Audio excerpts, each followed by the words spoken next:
চন্দ্রনাথ আপনার কাছে কেমন লাগছে? কোথায় এখানে? এখানে এটা কিছুই মনে হচ্ছে না।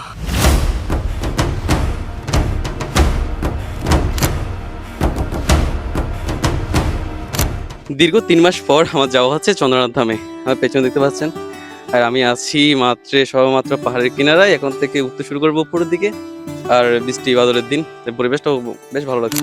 বৃষ্টি হওয়াতে উপরে ওঠার যে রাস্তাগুলো আছে, মাটির রাস্তা, এগুলো কিন্তু খুব খারাপ হয়ে আছে। আর আমি একজনের সাথে এখন উপরে উঠছি। এই দেখতে পাচ্ছেন চাচাকে, উনি আসছেন বান্দরবন থেকে। যে উঁচু উঁচু পাহাড় সবগুলো পরিবেশন করে কিন্তু আসছে চন্দ্রনাথ ধামে ঘুরতে। কোন কোন জায়গায় গেছিলেন?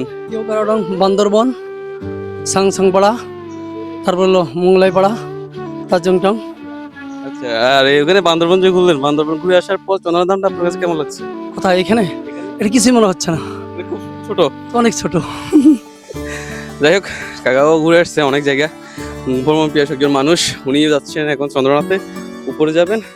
শুধু আমরা না, এখানে আসলে আজকে সোমবার, যদিও বা মানুষজন অনেকটা কম, শুক্রবার শনিবারের তুলনায় অনেকটা কম। শুক্রবার শনিবারে কিন্তু প্রচুর পরিমাণে মানুষ হয় এখানে। গতকাল রাতে কিন্তু প্রচুর পরিমাণে বৃষ্টি হয়েছে সীতাকুণ্ডে। একেবারে রাতে প্রায় ৩টা থেকে শুরু হয়ে এবার সকাল 7:30 পর্যন্ত বৃষ্টি হয়েছে। তারপরও ভাবছিলাম যে রাস্তাঘাট অনেক খারাপ হয়ে যাওয়ার কথা, কিন্তু এতটুকু বৃষ্টি হওয়ার পরও কিন্তু উপরের রাস্তাগুলো যথেষ্ট ভালো আছে।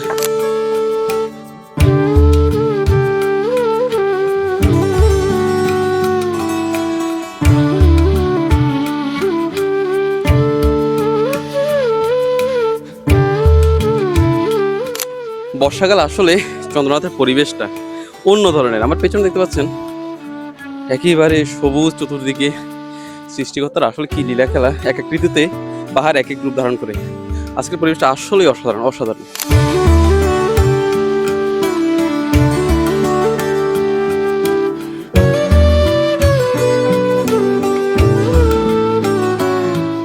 চন্দ্রনাথ ধামের সৌন্দর্য আসলে প্রত্যেকটা ঋতুতে আলাদা আলাদা। আমি বর্ষাকালে যদিও বা এই প্রথম, আমার কখনো এরকম বর্ষার মধ্যে আসা হয়নি। আর যদিও বা বর্ষা বলতে থেমে থেমে বৃষ্টি হচ্ছে, কিন্তু রাস্তাঘাটগুলো মোটামুটি শুকনো আছে। কিন্তু যখন একেবারে টানা বৃষ্টি হয় তখন কিন্তু রাস্তাঘাটগুলো মারাত্মক হয়ে যায়। মোটামুটি আমি এখন বিরুপাক্ষের একেবারে কিনারায়। আর পিছনে হচ্ছে বিরুপাক্ষ মন্দির। আর আজকের পরিবেশটা মোটামুটি অনেকটা শীতল। আর এতটুকু উঠা তো তেমন কোনো পরিশ্রম হয়নি।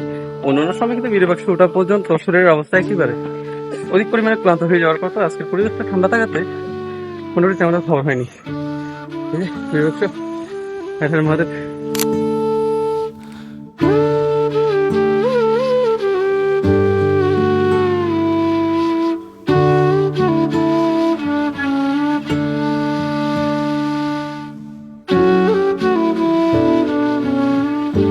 হর হর মহাদেব, জয় শিব শম্ভু। আজকে অনেক বছর চন্দ্রনাথ ধামে উঠা, আমি আমার প্রতি মাসে চন্দ্রনাথ ধামে উঠা হয়। আর আজকে আমার একটা সৌভাগ্য হলো, সেটা হচ্ছে বিরুপাক্ষ মহাদেবকে স্নান করানোর সুযোগ। আমি সবকিছু পরিষ্কার করে দিয়েছি, এখন মহাদেবকে সাজিয়ে দিব।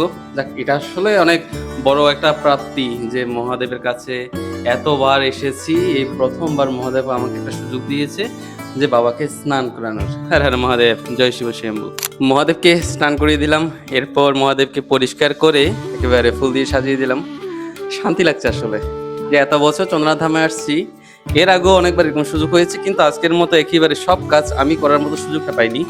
অন্য সময় এসে হয়তো বা এখানে পরিষ্কার করার সুযোগ পেয়েছি, অথবা আপনার সাজানোর সুযোগ পেয়েছি, কিন্তু আজকে একেবারে সবকিছু একেবারে পরিষ্কারও করলাম, স্নানও করালাম, একেবারে ফুল দিয়ে সাজিয়েও দিলাম, ফুল বেলপাতা দিয়ে। এটা আসলে শান্তি অন্য ধরনের।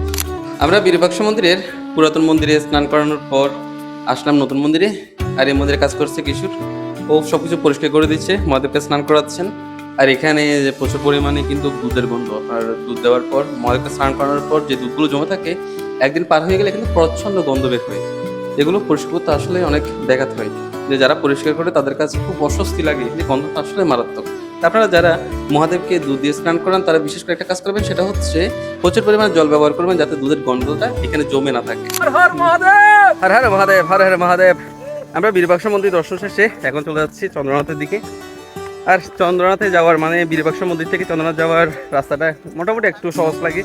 আমার কাছে যতটুকু কঠিন লাগে সেটা হচ্ছে নিচে থেকে বিরুপাক্ষ মন্দির ওঠা পর্যন্ত। এরপর থেকে মন্দিরটা, রাস্তাটা তেমনটা কঠিন না, মোটামুটি একটু ইজি লাগে আমার কাছে।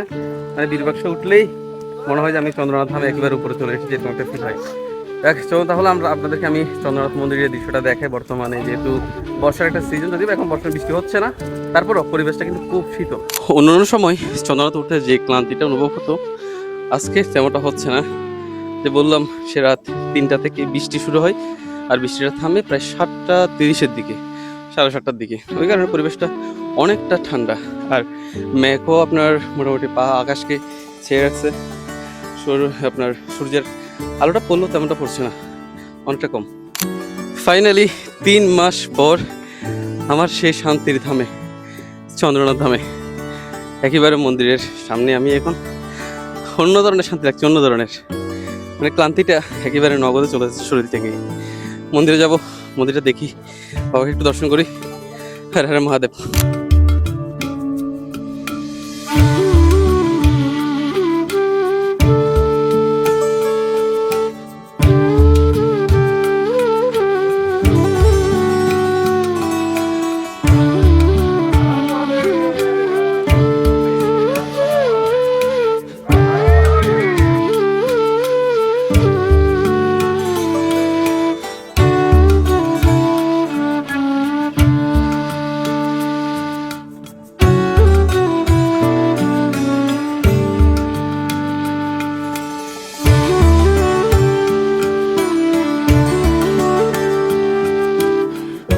আমি সকালে চন্দ্রনাথ ধামে এসে সরাসরি চলে গিয়েছিলাম পাতালকালী মায়ের মন্দিরে।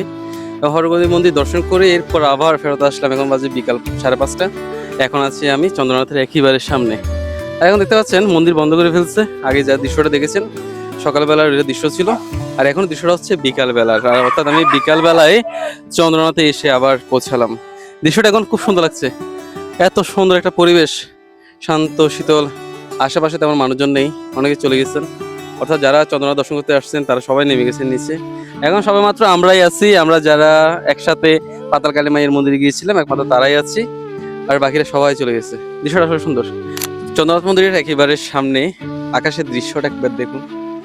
এই দেখতে পাচ্ছেন কি পরিমাণ মেঘ আকাশে, দেখতে সুন্দর লাগছে ওয়েদারটা। হর হর মহাদেব। আসলে শান্তির একটা জায়গা। আজকে এতদিন পরে এসে এরকম একটা পরিবেশ, সারাদিন ছিলাম আজকে চন্দ্রনাথ ধামে, এর পাতালে গেলাম, পাতাল থেকে ঘুরে এসে আবার চন্দ্রনাথ মন্দির। এখন চলে যাব এবারে নিচে বাড়ির উদ্দেশ্যে। আবার দেখা হবে আপনাদের সাথে চন্দ্রনাথ মন্দিরের কোনো একটা নতুন ইতিহাস নিয়ে। হর হর মহাদেব। জয় শিব শম্ভু, জয় শিব শম্ভু।